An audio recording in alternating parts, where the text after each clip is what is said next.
नमस्कार. Success mission या चॅनलवर आपले सर्वांचं स्वागत आहे. तर आज आपण बालविकास व शिक्षाशास्त्र यातील काही महत्त्वाचे प्रश्न अभ्यासणार आहोत की जे मागच्या वर्षी आले होते. असेच प्रश्न पुन्हा पुन्हा येत असतात. तर मागच्या वर्षी आलेले प्रश्नपत्रिकेतले काही प्रश्न आणि त्याची उत्तरं आपण थोडक्यात पाहणार आहोत. तर बालविकास व शिक्षाशास्त्र या भागावर 30 प्रश्न विचारले जातात. तर या भागावर तुम्ही जर चारही ऑप्शन, प्रत्येक प्रश्न आणि 4 ऑप्शन व्यवस्थित वाचले तर तुम्हाला लगेचच समजून येतं की त्यातला योग्य पर्याय कोणता असू शकतो. आणि त्या दृष्टीने तुम्ही प्रत्येक प्रश्न व्यवस्थित वाचणे आवश्यक आहे. आणि त्याचे जे दिलेले 4 पर्याय आहेत ते 4ही पर्याय व्यवस्थित वाचणे आवश्यक आहे. तर आपल्या सक्सेस मिशन चॅनलला अजून सबस्क्राईब केलं नसेल तर नक्की करा आणि बेल आयकॉन दाबा, म्हणजे पुढचे व्हिडिओसुद्धा तुम्हाला मिळत जातील. आता CTET परीक्षा लवकरच होणार आहे, तर त्या दृष्टीने जास्तीत जास्त मागचे पेपर सोडवणे आवश्यक आहे. तसेच डिस्क्रिप्शन बॉक्समध्ये जाऊन पूर्वी टाकलेले व्हिडिओच्या लिंकसुद्धा तुम्ही पाहू शकता आणि ते व्हिडिओसुद्धा तुम्ही पाहू शकता. आता मागच्या वर्षी पहिला प्रश्न असा आला होता कि भाषा के अर्जन एवं विकास के लिए सर्वाधिक संवेदनशील अवधि कौन सी है. तर याचं उत्तर जे आहे ते दुसरं आहे, प्रारंभिक बाल्यावस्था. तर प्रारंभिक बाल्यावस्थामध्ये सर्वात जास्त भाषा के अर्जन एवं विकास के लिए सर्वाधिक संवेदनशील अवधि है. निम्नलिखित में से कौन सी लॉरेंस कोहलबर्ग के द्वारा प्रस्तावित नैतिक विकास की एक अवस्था है. तो लॉरेंस कोहलबर्गची अवस्था कोणती आहे नैतिक विकासची. तर याचं उत्तर जे आहे ते सामाजिक अनुबंध अभिनिवेश. कक्षा में परिचर्चा के दौरान एक शिक्षक प्रायः लड़कियों की तुलना में लड़कों पर अधिक ध्यान देता है. यह किसका उदाहरण है. तो ये यहाँ पे आप चारों ऑप्शन पढ़ेंगे तो आपको समझ में आएगा कि जेंडर पक्षपात यहाँ पे हो रहा है, पक्षपात होता है ही. तो बच्चों में जेंडर रूढ़िवादिता एवं जेंडर भूमिका अनुरूपता को कम करने के लिए निम्नलिखित में से कौन सी पद्धति प्रभावशाली है. तो इसमें जेंडर पक्षपात के बारे में परिचर्चा, यह पहला जो है वो सही है. तो परिचर्चा करनी चाहिए. निम्नलिखित में से किस मनोवैज्ञानिक ने बच्चों को ज्ञान के सक्रिय जिज्ञासु के रूप में देखते हुए उनके चिंतन पर सामाजिक एवं सांस्कृतिक विषय वस्तुओं के प्रभाव को महत्व दिया है. तो इसका आंसर जो है वो है लेव वाइगोट्स्की. बाद में जिगसॉ पहेली को करते समय 5 वर्ष की नजमा स्वयं से कहती है, नीला टुकड़ा कहाँ है. नहीं, यह वाला नहीं, गाढ़े रंग वाला जिससे यह जूता पूरा बन जाएगा. इस प्रकार की वार्ता को वाइगोट्स्की किस तरह संबोधित करते हैं. तो इसको आप क्या बोलेंगे. तो इसका जो आंसर है वो है व्यक्तिगत वार्ता. बच्चों को संकेत देना तथा आवश्यकता पड़ने पर सहयोग प्रदान करना निम्नलिखित में से किसका उदाहरण है. तो इसका आंसर जो है वो है ढांचा यानी पाड़.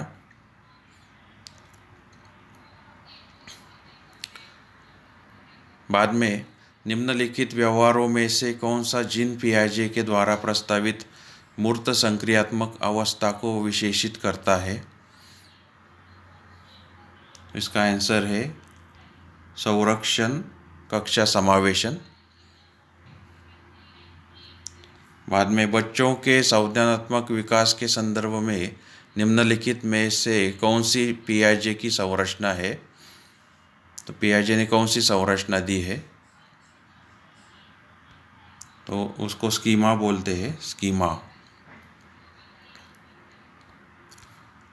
आकलन का प्राथमिक उद्देश्य क्या होना चाहिए? आकलन यानी इवैल्यूएशन। तो उसका प्राथमिक उद्देश्य क्या होना चाहिए? तो इसका आंसर है संबंधित अवधारणाओं के बारे में बच्चों की स्पष्टता तथा भ्रांतियों को समझना। तो अगर चारों आप पढ़ेंगे तो उसमें सबसे वो यह सही लगता है। तो आपको उसका आंसर चारों ऑप्शन पढ़ने के बाद पता चल जाता है। निम्नलिखित कथनों में से कौन सा बुद्धि के बारे में सही है? तो बुद्धि के बारे में क्या सही है? तो बुद्धि बहुआयामी है तथा जटिल योग्यताओं का एक समूह है। ये बुद्धि के बारे में सही है। रूही हमेशा समस्या के एकाधिक समाधानों के बारे में सोचती है। इनमें से काफ़ी समाधान मौलिक होते हैं। रूही किन गुणों का प्रदर्शन कर रही है?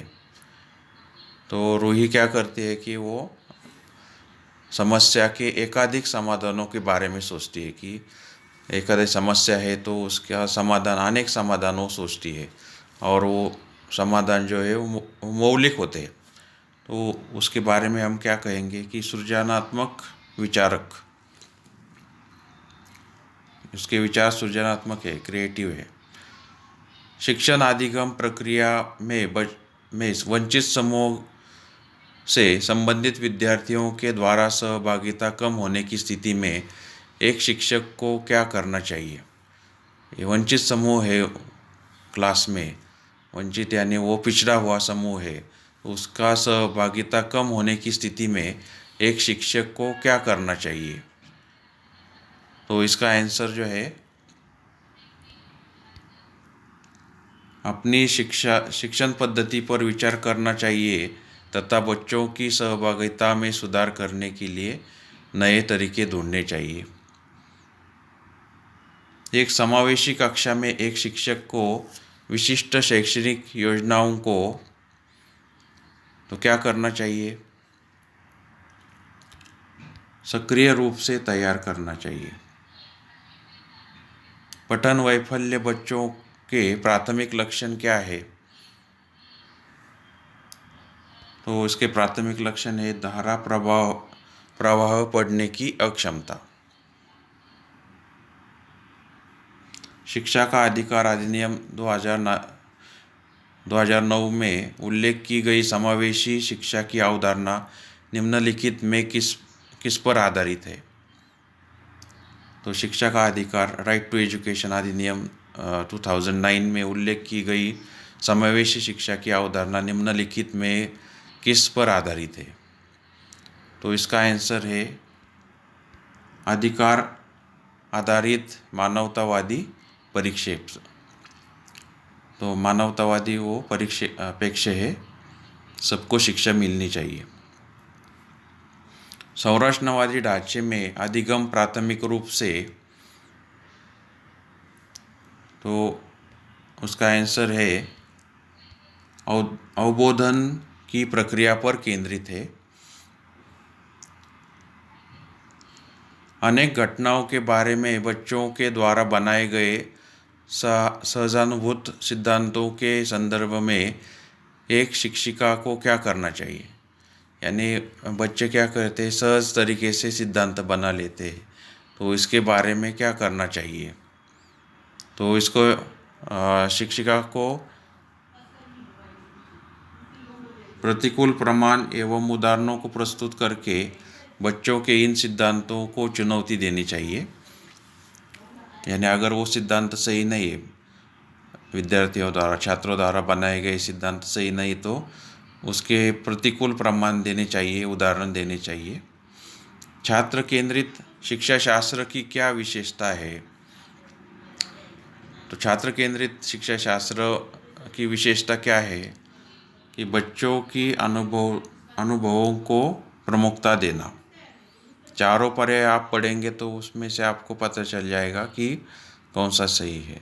संवेग एवं संज्ञान एक दूसरे से डैश डैश है, तो एक दूसरे से क्या है, वो सन्निहित है, यानी एक दूसरे से संबंधित है। संरचनावादी सिद्धांतों के अनुसार अधिगम के बारे में निम्नलिखित कथनों में से कौन सा सही है? तो अधिगम के बारे में, लर्निंग के बारे में कौन सा सही है? तो इसका आंसर है चौथा, अधिगम सक्रिय विनियोजन के द्वारा ज्ञान की संरचना की प्रक्रिया है। विद्यार्थियों को स्पष्ट उदाहरण एवं गैर उदाहरण देने के क्या परिणाम हैं? तो उदाहरण और गैर उदाहरण हम देते हैं तो उसके क्या परिणाम है? तो इसका जो आंसर है वो पहला है, अवधारणात्मक परिवर्तनों को प्रोत्साहित करने के लिए यह एक प्रभावी तरीका है। बच्चों को अधिगम गतिविधियों में भागीदारी करने के लिए लगातार पुरस्कार देना व दंड का प्रयोग करने से क्या प्रभाव पड़ता है? तो लगातार हम अगर उनको दंड देते रहे या पुरस्कार देते रहे तो इसका क्या प्रभाव होता है? तो उससे वो अधिगम में बच्चों की स्वाभाविक अभिरुचि तथा जिज्ञासा कम होती है। तो ज़्यादा भी दंड या पुरस्कार नहीं देना चाहिए। निम्नलिखित में से कौन सी प्रथाएं सार्थक अधिगम को बढ़ावा देती है? शारीरिक दंड, सहयोगात्मक अधिगम पर्यावरण, सतत एवं समग्र मूल्यांकन, निरंतर तुलनात्मक मूल्यांकन। तो इसका जो आंसर है वो है दूसरा, यानी 2 और 3, सहयोगात्मक अधिगम पर्यावरण, सतत एवं समग्र मूल्यांकन। शिक्षक बच्चों की जटिल अवधारणाओं की समझ को किस प्रकार सहज कर सकते हैं? तो जटिल अगर अवधारणाएं है यानी डिफ़िकल्ट है कंसेप्ट, तो वो कैसे सहज बना सकते हैं? तो इसका जो आंसर है वो है चौथा, अन्वेषण एवं परिचर्चा के लिए अवसर उपलब्ध करके। एक प्राथमिक विद्यालय की अध्यापिका बच्चों को एक प्रभावशाली समस्या समाधानकर्ता बनाने के लिए किस प्रकार से प्रोत्साहित कर सकती है? तो इसका आंसर है चौथा, बच्चों को सहानुभूत अनुमान लगाने के लिए प्रोत्साहित करके तथा उसी पर आधारित विचार मंथन करके। निम्नलिखित अवधि में से किसमें शारीरिक वृद्धि एवं विकास तीव्र गति से घटित होता है?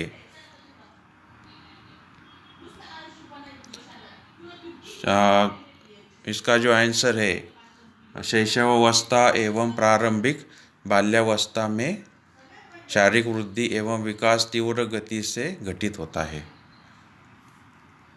निम्नलिखित में से कौन सा विकास का सिद्धांत नहीं है? तो इसका आंसर है चौथा, विकास सार्वभौमिक है तथा सांस्कृतिक संदर्भ इसे प्रभावित नहीं करते। तो ये इसका आंसर है।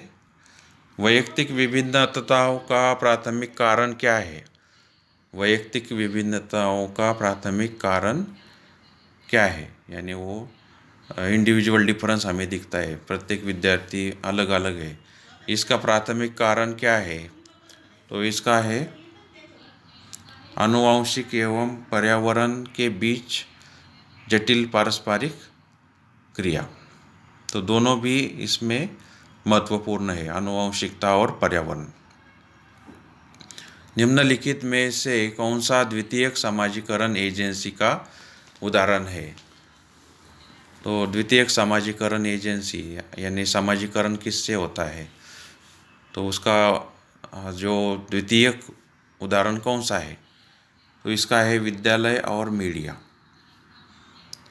बाकी परिवार, पास पड़ोस, ये जो है वो प्राथमिक सामाजिकरण एजेंसी है, और विद्यालय और मीडिया ये जो है वो द्वितीयक सामाजिकरण एजेंसी का उदाहरण है।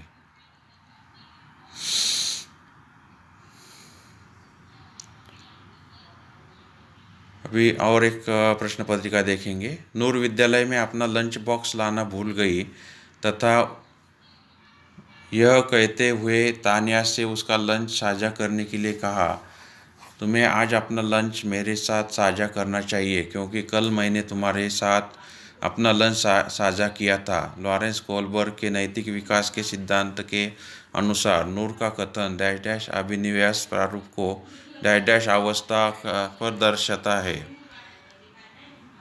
आदान प्रदान परंपरागत ऐसे तो आदान प्रदान का जो है वो बोलती है कि कल मैंने दिया तो आज आप तुम्हें मुझे देना चाहिए।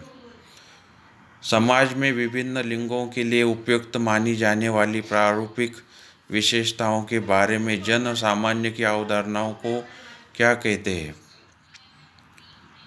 तो इसको क्या बोलेंगे हम? जेंडर रूढ़िवादिताएं।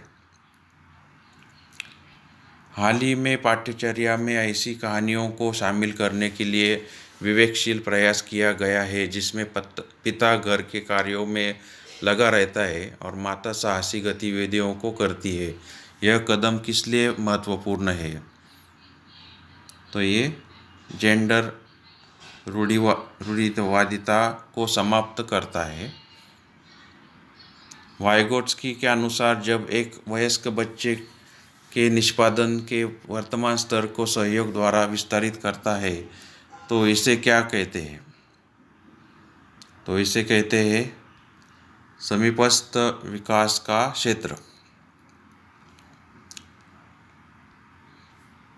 जीन पियाजे के संज्ञानात्मक विकास के सिद्धांत के अनुसार परिकल्पित निगमनात्मक तर्क किस अवधि में विकसित होता है? तो इसका आंसर है चौथा, अमूर्त संक्रियात्मक अवस्था। डैश के अनुसार बच्चों के चिंतन के बारे में सामाजिक प्रक्रियाओं तथा सांस्कृतिक संदर्भ के प्रभाव को समझना आवश्यक है। तो किसके अनुसार? तो इसका जो आंसर है वो है लेव वाइगोट्स्की। पियाजे के संज्ञानात्मक विकास के सिद्धांत से निहितार्थ निकालते हुए एक ग्रेड 6 से 8 के शिक्षक को अपनी कक्षा में क्या करना चाहिए? तो इसका आंसर है ऐसी समस्याएं प्रस्तुत करनी चाहिए जिसमें तर्क आधारित समाधान की आवश्यकता होती है। हार्वर्ड गार्डनर के बहुबुद्धि सिद्धांत के अनुसार तार्किक गणितीय बुद्धि वाले एक व्यक्ति की क्या विशेषता हो सकती है? तो इसका आंसर है पैटर्न को खोजने की एवं तर्क की लंबी श्रृंखला को हल करने की क्षमता और संवेदनशीलता। वह प्रक्रिया जिसके द्वारा बच्चे आदतों, कौशलों, मूल्यों तथा अभिप्रेरणा को विकसित करते हैं और जो उन्हें समाज का जिम्मेदार एवं क्रियाशील सदस्य बनाती है, उसे क्या कहा जाता है? तो उसको बोलते हैं हम समाजीकरण। मानव विकास के संदर्भ में आनुवंशिकता तथा पर्यावरण की भूमिका के बारे में निम्नलिखित कथनों में से कौन सा सही है? तो इसका आंसर है आनुवंशिकता एवं पर्यावरण दोनों एक जटिल पारस्परिक क्रिया के रूप में मानव विकास को प्रभावित करती है। तो आनुवंशिकता और पर्यावरण दोनों भी हमें हमारा विकास को प्रभावित करते हैं। एक प्रगतिशील कक्षा में क्या होना चाहिए? तो विद्यार्थियों के द्वारा ज्ञान की संरचना की जाती है। सतत एवं समग्र मूल्यांकन में क्या शामिल है? यानी वो सतत और समग्र मूल्यांकन जो पूरे साल चलता रहता है, तो उसमें क्या शामिल है? तो इसमें विविध प्रकार की रणनीतियों का प्रयोग करते हुए दोनों संरचनात्मक एवं संकलनात्मक आकलन का प्रयोग करना। अगर आप चारों पर्याय पढ़ेंगे, चारों ऑप्शन पढ़ेंगे तो आपको इजीली पता चल जाएगा कि आंसर क्या है। आपकी कक्षा में एक विद्यार्थी को विभिन्न स्रोतों से बार बार यह बताया गया है कि उसके सामाजिक वर्ग के लोग शैक्षिक क्षेत्र में निम्न स्तरीय प्रदर्शन करते हैं। इस रूढ़िवादिता एवं परिणामिक रूढ़िवादी आशंका के प्रभाव को कम करने के लिए एक शिक्षक को क्या पहल करनी चाहिए? अगर कोई सामाजिक वर्ग पिछड़ रहा है, उसको बताया जाता है कि आपका सामाजिक वर्ग शैक्षणिक क्षेत्र में निम्न स्तरीय प्रदर्शन करते हैं, तो शिक्षक को क्या करना चाहिए इसको कम करने के लिए? तो इसका जो आंसर है वो है चौथा, विभिन्न सामाजिक वर्गों के रोल मॉडल से संबंधित कहानियों एवं उदाहरणों को प्रस्तुत करना।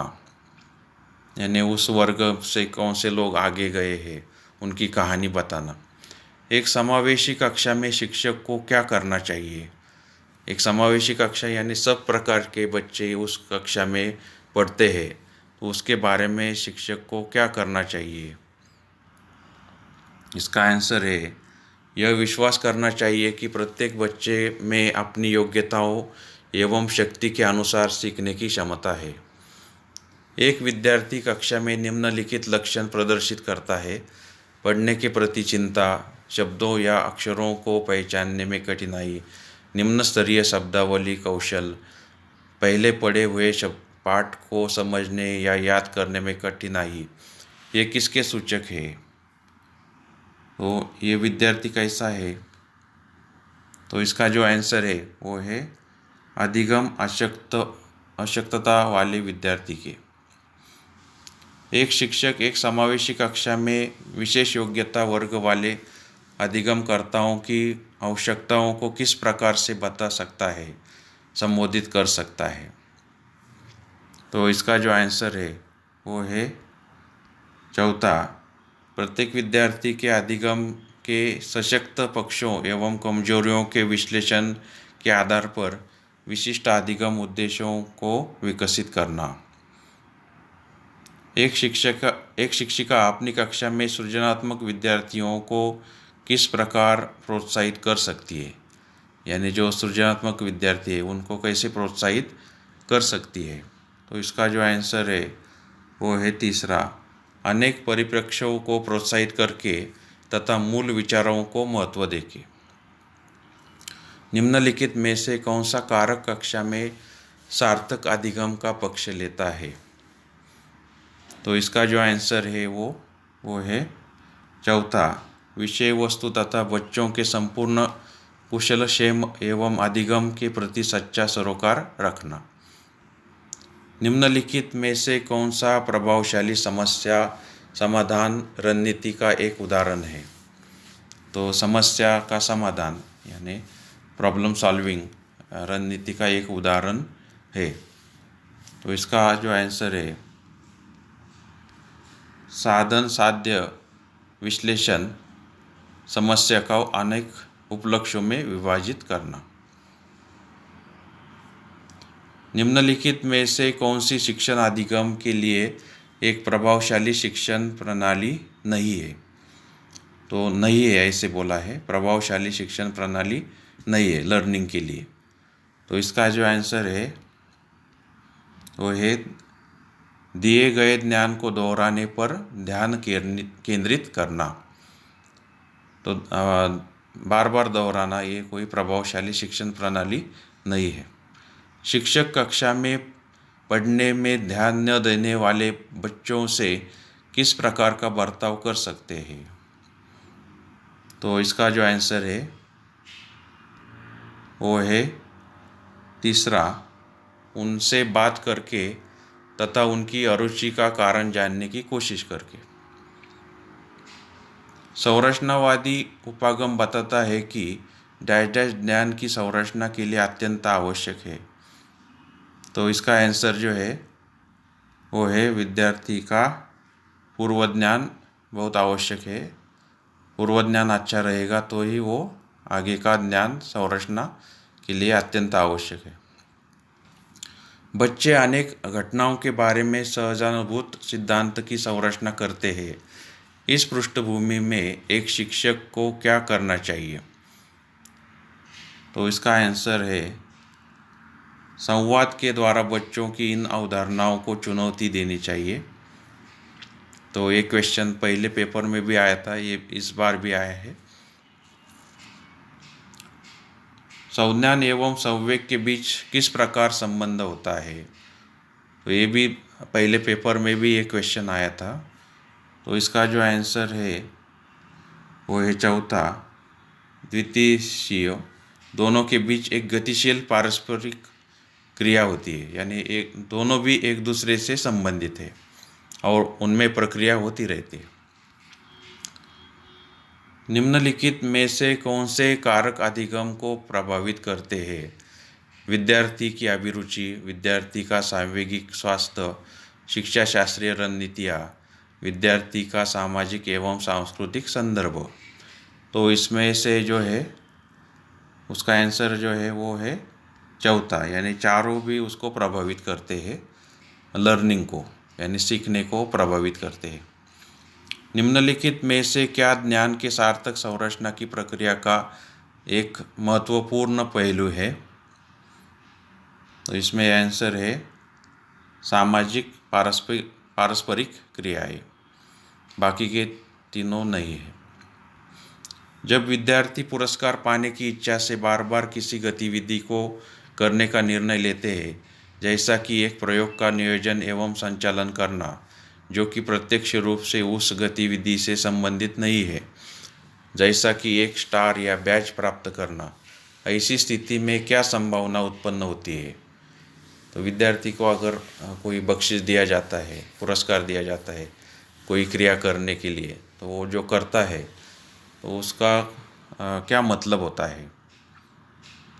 तो इसका जो है वो अधिगम के प्रति भौतिकवादी अभिवृत्ति का विकास, यानी वो कुछ तो भी पाना चाहता है इसलिए वो कर रहा है। बाल्यावस्था की अवधारणा से क्या अभिप्राय है। तो बाल्यावस्था की अवधारणा से क्या अभिप्राय है, क्या समझ में आता है। तो इसका जो आंसर है वो है दूसरा, समकालीन सामाजिक संरचनावादी मनोवैज्ञानिकों के अनुसार यह एक सामाजिक संरचना है। बाकी तीनों अगर आप पढ़ेंगे तो वो बिल्कुल गलत है। निम्नलिखित में से कौन सी मध्य बाल्यावस्था की विशेषताएं है। तो मध्य बाल्यावस्था की कौन सी विशेषता है। तो इसमें आंसर जो है वो है तीसरा, बच्चे तार्किक एवं मूर्त रूप से सोचना प्रारंभ कर देते हैं। तो मध्य बाल्यावस्था में बच्चे तार्किक एवं मूर्त रूप से सोचना प्रारंभ कर देते हैं।